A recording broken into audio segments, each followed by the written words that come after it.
5, 6, 7, 8. Welcome to the EX podcast, where every week I talk with business leaders, authors, and disruptors on how the workplace is changing. This podcast brings a different lens to the conversation around HR transformation, company culture, and employee engagement. It offers a brand and customer experience perspective rather than a traditional HR perspective. Why? Because companies have to think of themselves as employment brands if they hope to attract and retain talents. It is time we put people first to rehumanize the workplace.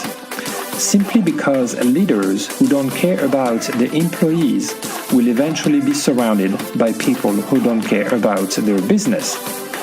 Today's guest is Danielle Vetter, Global Diversity and Inclusion Manager at Cummins. Today with Danielle, we talk about what are some of the challenges Cummins faces around employee attraction and retention, what D&I means at Cummins and how it fits in the company's talent strategy. Danielle shares with us some successes around D&I and its impact on business performance. We also talk about where to start in your D&I strategy and what pitfalls to avoid. Finally, Danielle shares what D&I means to her personally as a woman in a male-driven industry. Support for this podcast is brought to you by Culture Amp. Eliminate the guesswork of company culture with Culture Amp, the world's largest independent employee feedback platform. Culture Amp goes beyond aggregating survey results to deliver rich insights and data-driven action plans on an easy-to-use interface.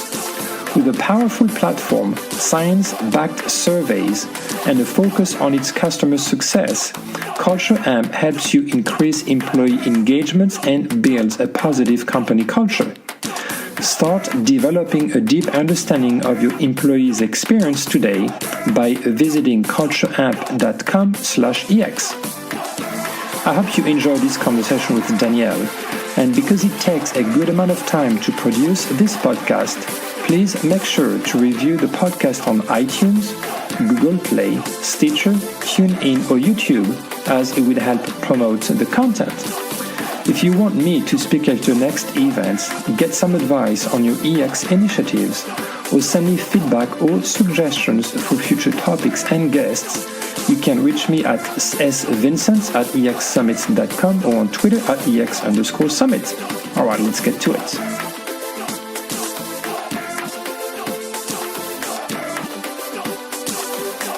Hi everyone, welcome to another episode of the EX podcast. Very excited for today's guest, Danielle Vetter. Danielle is calling from Indianapolis, and she is the Global Diversity and Inclusion Manager at Cummins. Danielle, thanks for joining us today. Thank you. I'm really excited to be here and looking forward to our conversation. So very early on the show, we had someone already from Cummins, Rich Whitney, talking about employer branding at Cummins. But for our listeners who joined us after Rich spoke on the podcast, could you tell us first a bit more about who is Cummins and what you guys do, and then we can talk about your backgrounds and how you transitioned into your current role in D&I in the company. So let's start with Cummins. Okay. Cummins is a Fortune 150 global manufacturing company.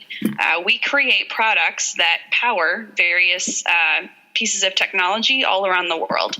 I have roughly 60,000 colleagues that work in operations in over 160 countries. We make products that power large trucks and engines.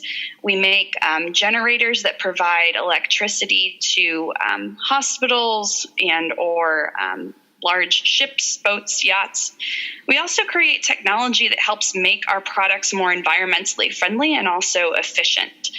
Things like turbochargers, air filters, and various other components that go on engines that help make them operate more efficiently. I've been with Cummins for about 5 years. Cummins is 100 years old this year, so I guess I've been with the company for 5% of its existence. I started my career at a public health nonprofit out in Washington, D.C., went to grad school at Indiana University, then joined Cummins on the corporate responsibility team. For 3 years, I managed the company's charitable spending, which meant that anytime Cummins was investing a philanthropic grant into one of the communities where we operate, I was the program manager helping coordinate that endeavor. About 2 years ago, I joined our company's diversity and inclusion team. And in my current role, I'm responsible for a variety of things, but essentially I work to create policies, programs, and prepare our leaders to help make Cummins the most inclusive work environment that it can be. Before we get into the D&I conversation and talking about some of the very nice things that you're doing at Cummins, let's talk a bit more about where the company is located. What are some of the challenges that you may be facing from the talent attraction and talent retention point of view? Great question. We are headquartered in Columbus, Indiana, which is a small Midwest town that's about 45 minutes south of Indianapolis, Indiana. As I mentioned before, Cummins has been around for 100 years, and we're lucky as a company because we have a really rich legacy and history of community investment and of diversity and inclusion being at the center of the business. That said, we are a global manufacturing company that's been around for 100 years. So we've had to think pretty seriously about how do we design a workforce that not only maximizes the talent that we currently have, but attracts the best talent to join us to help us solve the challenges that we're going to have over the next 100 years. Questions like, what's going to happen to diesel technology? How can we use electrified power to help drive sustainable changes in our cities? What do we do to support 160 different markets that are growing, changing, and evolving over time? Like most manufacturing companies, we have a mix of locations. We have traditional corporate office spaces for employees like me to work. We have manufacturing plants that are located around the world. And then we also have a large distribution footprint, which is essentially the sales and service arm of Cummins. If you combine all of those together, we have over 600 physical locations set up around the world. And that creates a variety of challenges. It creates a challenge in having a uniform culture. It creates some employee engagement opportunities. And it also requires us to think really creatively about how we provide training to all of those employees all around the world. Cummins have obviously the heritage of a 100-year-old company. At the same time, the culture is very forward-thinking and very innovative. Mm-hmm. When it comes to D&I specifically, what does D&I mean at Cummins, and how does it fit into its talent strategy? At a high level, what Cummins is trying to accomplish is to attract and retain the very best talent in the world. We're solving very big, complex problems, and we need the right people in the room to help solve those problems. We think of diversity and inclusion through the entire employee life cycle, basically asking the question, how can we incorporate the ideas of diversity and inclusion into our recruitment, aka bringing the right people into our corporation? How can we think about it from developing and educating and building the capacity of the staff that we already have? What are the ways that we can help prepare and train top talent that we have now to take the next step in their career or to advance? And how do we prevent our talent from leaving? What can we do to create a work environment that's so inclusive and so engaging that we keep the people that we have in the room? So really there are 4 main ways that we think about diversity that hit on all of those areas: attracting, developing talent, promoting them, and stopping them from leaving. The first is to create a workplace that looks like the markets that we operate. If we don't have a talent mix that looks like the customers that we're trying to serve, the suppliers that we're working with, and the communities that we're engaged in, it's really hard to get people to invest part of their career, especially top technical talent. Really highly qualified technical talent has the option to go and work at any company in the world. So when they think of Cummins, we want them to think of our value of inclusivity, of innovation, of being open to new ideas and new ways of doing things. Without having that type of culture, we're going to miss out on bringing the best people that we can into the company. We also spend a lot of time focused on creating a workplace that's safe and inclusive. By safe and inclusive, that means that we have policies in place to address if there is a wrongdoing in the workplace. We have an entire slew of education and training programs that go into raising people's awareness of their own bias and how that plays out in their behavior. We also have a very robust process set in place for making sure that employees have opportunities to get involved with diversity and inclusion through our network of employee resource groups. We also use diversity as our competitive advantage over other companies to help drive creative solutions to business problems that we wouldn't be able to answer without having a diverse mix of employees and without having managers who are trained and understand how important it is to manage an inclusive team and what an opportunity that is to drive stronger results.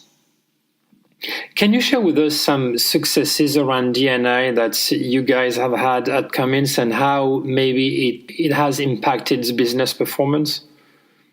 Yeah, absolutely.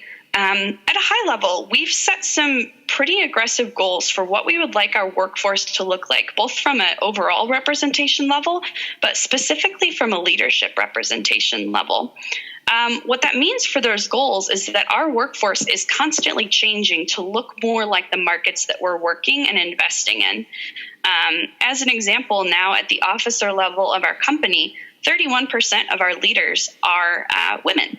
If you look at the industry average for leadership in manufacturing, there's a Deloitte study that found that only 25% of the total professional workforce is women. And if you look at the number of women in leadership positions, that number sinks down to roughly 20% of the workforce. So we are outcompeting our peers in terms of representation. And you can see that as a result in how we performed last year. Cummins had a record year in terms of sales, in terms of expansion, and in terms of strategic acquisitions of new companies that have joined us under the Cummins umbrella. Without having a mix of leaders, we don't know that those results would have been possible. That's a very high-level example of what success can look like from a diversity and inclusion representation, but you also see that success play out in the day-to-day, and things like our employee engagement rates are higher on managers who have mastered the competency of managing a diverse team. We also have some practical common sense implementations that have been as a result of having a diverse workforce. I think it's important to understand that any change that's made in your workforce under the guise of diversity not only benefits, say, an underrepresented population, but your entire workforce. One easy example of that is our expanded parental leave policy. Last year, we updated our family leave policy to give longer leave period times for women who were taking time off, but we also expanded our parental leave policy. By making adaptations and changes to that, we not only benefited the mothers who are working and building their career at Cummins, but also anyone who has a family at Cummins. By having an expanded parental leave policy, you're able to give employees who are starting families more time to adjust. You're decreasing rates of burnout, which leads to higher performance, higher engagement, more creativity, and actually increased retention. People will stay at companies longer when they're able to build not just their career, but the family that they want to build. For those who are thinking about focusing more intentionally on diversity and inclusion in their organizations, where should they start? That's a really good question. And I like it because you don't have to have my job title to make a very substantial difference in how people feel in terms of creating an inclusive work environment. In fact, you don't even need to work in HR. What you need to do is make time to begin talking about diversity and inclusion. So from a personal perspective, I encourage people to do a few things. One is get educated. Find resources out there so you can understand your own diversity and how it impacts the way that you think, how you problem solve, how you relate with others. You can get training on understanding what is unconscious bias and why is it important for me to know about, not just as an individual contributor, but also as a manager. It's also helpful to understand what are the different dimensions of diversity and how does that impact the way that we work? How does that impact the way that you motivate people? How does that impact the way that you recognize and retain your top talent? There are lots of different ways that understanding how people tick through the lens of their differences can make you not only a better manager, but a better individual contributor. So step one, get educated, understand yourself, understand your others, and understand how those two interact. The second is making time to talk about it in the workplace. The more comfortable that you and your team can get having hard conversations, the easier those harder conversations become over time.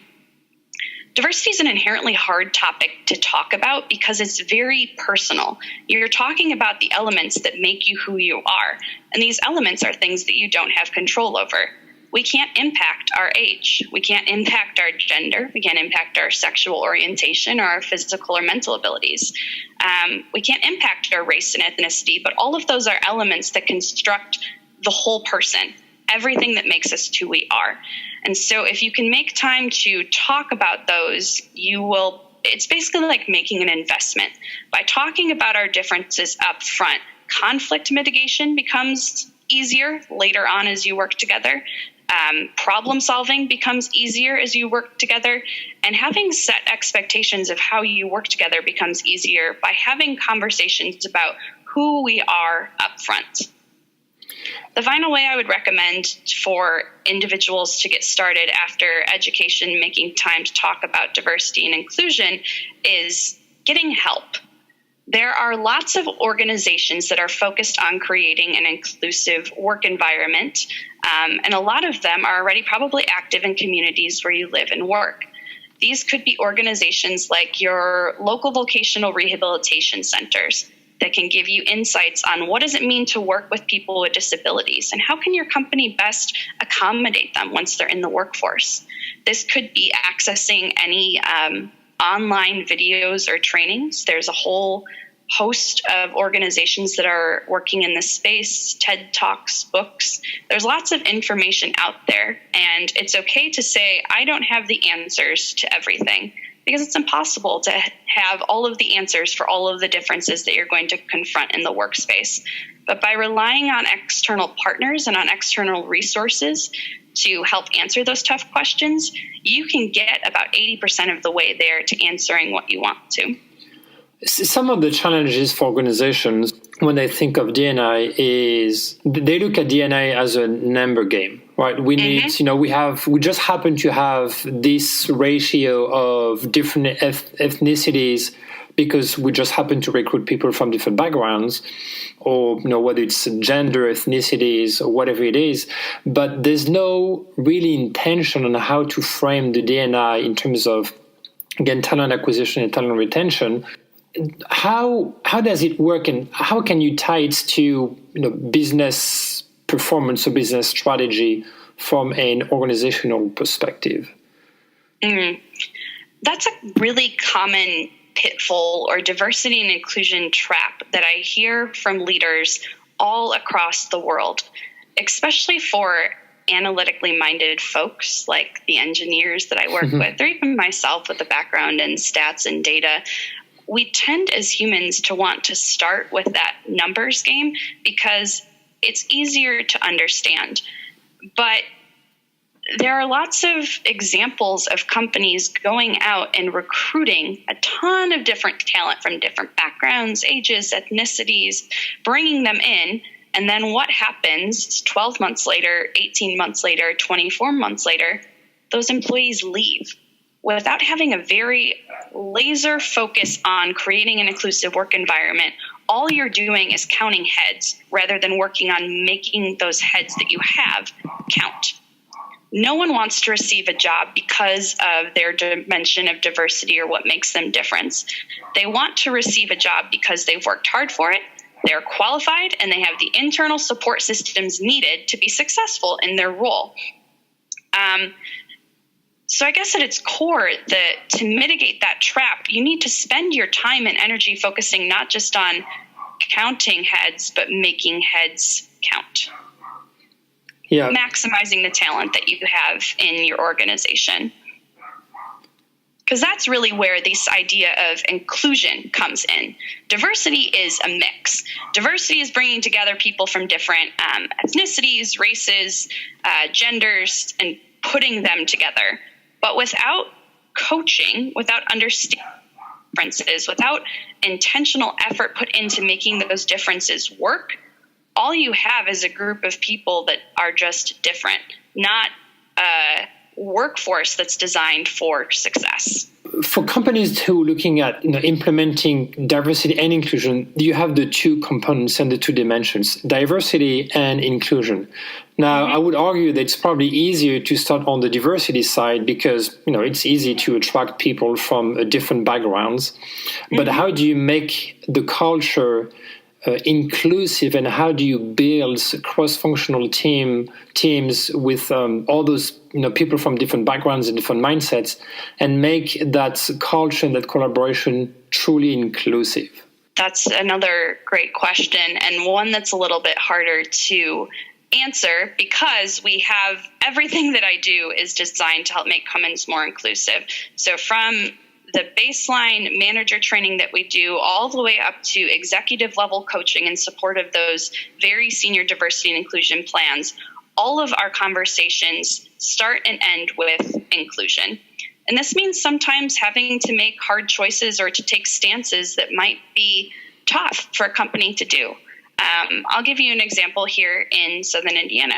We're headquartered in Columbus, Indiana, Vice President Mike Pence's hometown, and Cummins is a staunch and active supporter of the LGBTQ community. As a matter of fact, for the past 2 years, we've flown the Pride flag next to the American flag and the Cummins flag at our headquarter building, as well as other locations around the world during Pride Month. This created a really interesting choice for us as a company. We say that diversity matters, we say that inclusion matters, but when it comes to our employees in the LGBTQ community, what are we doing to back it up? We do a few different things. We provide training to any employee that wants to called LGBTQ Safe Leader Training. This is a 4-hour half-day training that teaches you how to have constructive conversations and how to stand up and be an ally in a really practical way for employees in the LGBTQ community. We have a benefits package that is inclusive of the LGBTQ community. This means having covering employees who are transitioning from one gender to the other. This means having our parental leave policy be just that, a parental leave policy, not just a maternal leave policy. So that way we're designing benefits for employees and families of all shapes and sizes. We also have training that is mandatory for all employees every year on our treatment of others policy that says we will not stand for intolerance, for bigotry, or for a hostile work environment. We have leaders going out into the state house in Indiana talking about the importance of protecting the LGBTQ community. It's a very active advocacy role where any employee can look out and see our very senior leader, our chief administrative officer at the State House talking about why this is important and why it's important to our business. We also have support of external partners like the Human Rights Campaign, where Cummins has scored a perfect 100 on their Workplace Equality Index for the past decade. So it's not just doing one thing to create that inclusive environment.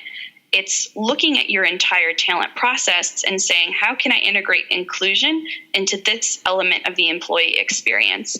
And it's proactive and it's comprehensive and it's sometimes difficult, but it's the right thing to do. And that's what creates that employee buy-in, that employee engagement, and that truly inclusive culture of knowing that I can come to work and I can bring my family with me. I can bring my background with me.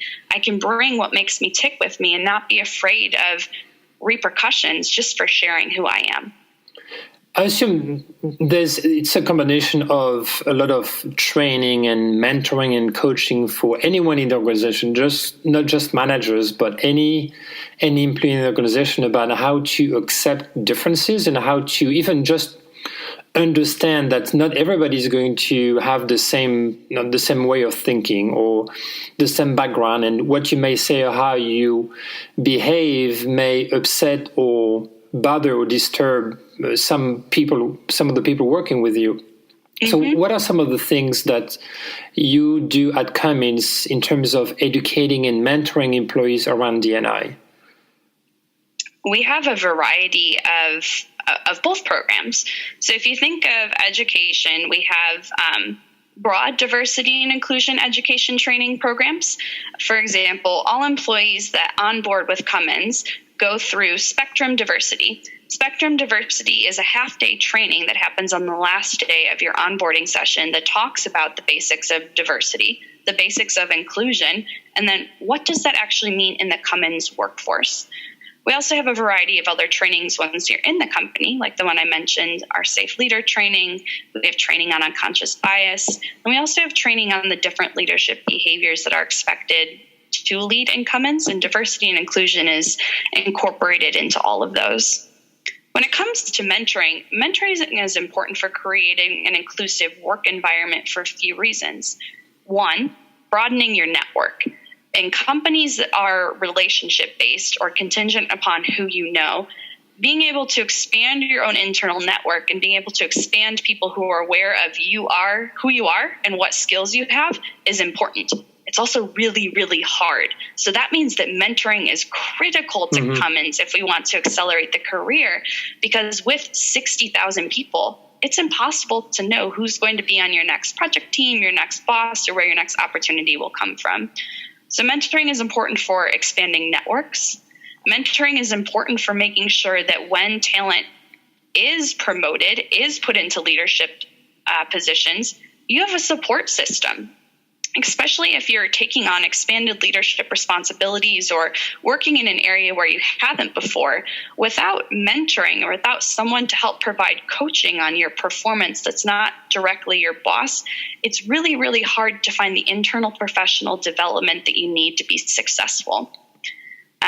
Finally, mentoring is important for leaders to better understand what's actually happening in the company. If you're at the top of the organization, you might not know what the day-to-day experience of someone further down in the organization is. You might not be aware of trends of the employee morale, or you might not know about what are practical things that your talent needs right now to make Cummins a better place to work. So because of all of those reasons, mentoring is critical for creating the type of environment that we want to. And we have, I guess, a patchwork quilt of mentoring options internally. We have a couple high-level global mentoring programs that is for high-potential talent. We have our 150 chapters of employee resource groups, a variety of which offer mentoring programs for their membership. And then we have mentoring programs that are specific for the business or the function that you're working in. So if you are a finance employee, your mentoring program might look a little bit different than, say, how the engine business is approaching it. But what this patchwork quilt approach allows us to have is mentoring opportunities that are open to the widest number of employees possible. When it comes to either moving people into leadership roles or people wanting to be promoted to leadership positions, is D&I training and understanding a required criterion to move into those roles? Or is it still optional? In terms of formal training, there's not a requirement, but Cummins has, when we refreshed our mission, vision, and values in 2017, we also refreshed our Cummins leadership behaviors. The Cummins leadership behaviors are the 9 tenets of what it means to be a successful leader in our company. They look at a variety of different things, but one of those 9 elements looks at creating the right environment. creating an inclusive environment. And so if you're going to be advancing in our company, you're evaluated against do you or do you not meet these 9 criteria. And if you can't work with a diverse team, if you can't manage a diverse team, if you can't get things done in a global workforce that has an incredibly diverse set of employees, you're likely not going to be successful. So it's something that leaders have to tackle to advance here. You've been at Cummins for about 5 years. You obviously don't have the history of D&I at Cummins, but from what I understand, diversity and inclusion has always been at the core of Cummins culture, even 100 years ago when D&I was not such a trendy topic. But from your knowledge of Cummins culture's evolution, how has D&I moved over the years and changed over the years within the organization? I feel very lucky in my role because I am building on a foundation that has been around since Cummins began. And I know that that's not true for some of my peer corporations. If you look back to as early as one of our CEOs, J. Irwin Miller, he was thinking about diversity and inclusion long before, to your point, it was a corporate buzzword that was something that you had to talk about. J. Irwin Miller was active, as was Cummins, in the civil rights movement in the United States, helping support Martin Luther King's March on Washington. He desegregated our plants long before it was required. In the 80s, Cummins withdrew from South Africa due to apartheid. South Africa is one of our major markets, and that was a really tough decision, but one that was made because you can't be an advocate for diversity while something like apartheid is happening. We've been training all of our officers on diversity and inclusion since probably 1999, which means nearly 20 years of training for our very, very senior leaders on this topic. Cummins has offered domestic partner benefits since, I believe, 2000. And our first employee resource group was established in 2001. As I mentioned before, we have over 150 chapters that are active now. We have the opportunity for all of our U.S. employees to self-identify dimensions of diversity, so your veteran status or your disability status. And we also updated our values, as I mentioned, last year from just a focus on diversity to focusing on both diversity and inclusion. So it's been a long journey, and certainly one that's had some areas where we've accelerated and done things right, but we've also had a lot of opportunities to try things and grow from the experience of maybe having a program or policy that didn't serve our employees. It's a constant task to have to iterate and improve to design your workplace to serve your talent, because without our people, we will not be able to be the company that we are today. And that's, I think, the reason why we've been talking about this topic for so long. Engagement of our employees matters, and inherently in being engaged, you have to be comfortable with differences in the workplace. What are some of the other pitfalls to avoid when you think of D&I? So we mentioned not just focusing on the numbers game. What are some of the other pitfalls that people thinking about D&I strategy within an organization should avoid? I think first, leaders should be thinking about transparency. It's one thing to say that you're going to talk about diversity and inclusion, but if it's just a footnote in your annual sustainability report and not something that is visible, something that's talked about, or something that employees have input to, you're really just paying lip service to the value and actually creating more harm than value. But by being transparent and upfront about what you're doing, why you're doing it, and why it's important to your business, you'll be able to bring your employees along with you on the journey. Another pitfall that we talk about a lot is not utilizing your employees in this journey and space. One of the reasons that we've been able to be so successful in expanding global programming is because of our army of volunteers who raise their hand and say, I care about making Cummins a more inclusive place to work. So for our network of resource groups, we provide them with funding. We provide them with training. We provide them with access and ways to network with our very most senior leaders.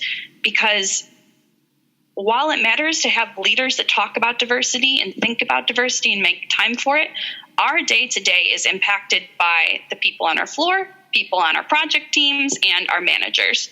So in order to have a tangible difference in the day-to-day, you need to utilize the people that you already have. And this is beneficial for two reasons. One, you're building that important skill of managing a diverse team with not just your senior-most leaders, but your entire talent pipeline. And two, you're opening up access for new ideas that you might not have thought about without utilizing your employee voices. And you can collect employee voices through volunteering opportunities like diversity groups, but also could be as simple as including diversity and inclusion questions in your annual employee engagement surveys. Without talking about it or giving an employee's voice in the changes that you're trying to make, you're missing out on a lot of fantastic ideas. Another pitfall that I see, like to go back to a question I answered before, is not relying on a network of partnerships. Your business does not exist in a vacuum. You do not exist without living and working in a community. And as we shift towards this public expectation and this talent expectations of companies really leading the charge in this space, if you're not actively engaging and working with partner organizations to find talent, to advance your talent, and to invest in your communities, that's a real miss. As a woman in a male-driven industry, what does D&I mean to you personally? It means that I have a seat at the table, quite simply. Without such a focus on diversity and inclusion, it is very, very unlikely that I would be here talking to you today. Because Cummins set up their recruiting system to reach out to diverse talent, I found a job listing and posting in a job board that was targeted specifically towards women. I've had access to mentors, I've had coaches, I've had training, Six Sigma, human-centered design, conflict resolution. All of these things were built into developing my leadership skills. And I wouldn't have access to that if I was at just any company. Additionally, it means that I get the opportunity to work with and learn from leaders that are thinking about how to integrate this into their business in a sustainable way. And as I look and think about how I want to build my career, I'm modeling myself and how I work based on the men and women who are putting diversity at the center of what they do. It's very important to me, not just from my job perspective, but also it means a lot to work for a company that is investing in the communities where they live and work, not just their employees. And Cummins does that incredibly well. Before we end our conversation today, let me ask you some fun questions, and then we'll wrap it up. Sure. What was your biggest screw up at work, and what did you learn from it? Oh, man, that's a really great question. Since I'm all about candid conversations. Right, we talked about candor and transparency. Go for it, Danielle. Yeah, you have to. I guess it was probably my first job with Cummins.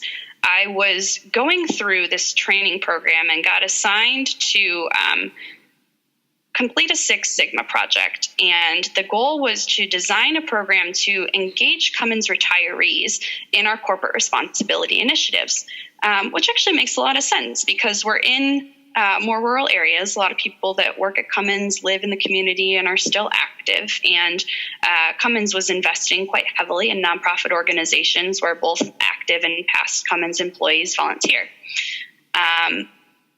And I came into the project thinking that I knew all of the answers. I had a freshly minted graduate degree. I had a pretty good understanding of structured engagement programs and why they were effective. And so as I went through the project and the process, I did almost the entire thing myself. I had a project team that I didn't really engage effectively. I was not very good at taking suggestions from other people. And I designed and implemented an end project that I went and presented to our leadership team. And while it was very good, I had missed out on a few things. One, I had missed out on some existing work that had already happened in the area that I could have leveraged on. Two, I had created and designed a process that would have been almost impossible to implement from a financial perspective. And three, I didn't have the buy-in of any of the stakeholders that I needed to actually implement the project. I was just coming in and saying, here are all the answers, here's an end result, take it and go. And it was that lack of stakeholder engagement that I actually think about a lot, because I designed a project that was just okay. But now what's the output of that project? It's sitting in a database in a shared folder somewhere and has not been implemented. And I think that had I approached the project and taken stakeholder engagement seriously, I would have a very different outcome. And that was a really important learning for me, because Cummins relies on more than just individual contributors for each and everything that we do. And so by screwing up in a pretty grand fashion early in my time here, I've been able to avoid that in the future. What profession other than your own would you like to attempt? I would love to be an author. I write and produce and create a lot, and I love the idea of writing a book and being a full-time creator. It's something that I have never done or tried, but something that has always been interesting to me. What kind of stories? I read almost exclusively nonfiction because we're living in the golden age of television. If I want to escape, there's lots of good things to do. So I really like leadership books. I read a lot about the nonprofit sector and talent pipelines and how to best develop community leaders to solve important problems. I'm also very interested in advocacy and change-making through public-private partnerships. So I'd love to explore any one of those ideas in more depth. Now, maybe a tough question. Obviously, you're exposed to a lot of different cultures in a global company. What is the culture that you are the most drawn to? I love working with my colleagues from the UK. They're very straightforward, to the point. They say what they need to say. They do it quickly. And I just love the straightforward and candid nature of working with my colleagues from there. Cool. Mm-hmm. What is your favorite vacation spot? I am a scuba diver. So anywhere that I can get under the water and see fish, coral reefs, and wildlife, I am happy. So if I had to go back to a place that I've been before, I loved scuba diving in Honduras. But next on my list, I would love to try diving off of South Africa or Egypt. Very nice. What sound or noise do you love? I spend a fair amount of my discretionary income on live music. I love concerts, and I think there's no stronger human connection than when you look at someone else in the crowd and see them enjoying a song just as much as you are. Seeing someone else fall in love with a song makes me incredibly happy. So I know that's not a specific sound, but it's a moment, and when it happens, it's magical. What sound or noise do you hate?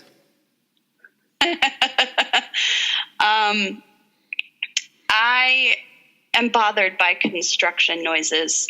Nothing will stop me from my creative flow or productivity quicker than the sound of construction equipment. What is the way for our listeners to follow you and Cummins on social media? Cummins, you can follow on LinkedIn, Twitter, and Instagram at Cummins. That's Cummins. I'm on LinkedIn under Danielle Vetter. You can also follow me on Instagram at workwithdjv. And I'm on Twitter at Vetter, and that's Better_Vetter. Awesome. And I'll share that in the podcast notes as well. Any last word of advice or wisdom for our listeners? If you're thinking about starting to think more seriously about diversity and inclusion, start today. Regardless of your job title, regardless of your company, regardless of your industry, there is an opportunity for each and every person to make an impact in this space tangibly. And you can do it now. So don't hesitate to start. Dive in, be comfortable with not knowing all of the answers, and use resources that already exist to find out where you'd like to start. All right. So for those listening to us, as soon as this recording and this podcast is done, go ahead and start thinking of D&I. Danielle, thanks for being with us today. It was my pleasure. Thank you so much for the great questions, and thank you to everyone who's listening. Thanks for tuning in to the EX Podcast. If you want to learn more, visit our website at expodcast.com.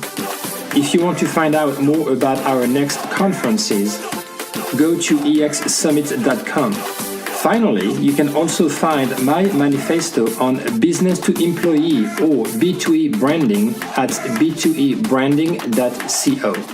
See you next week.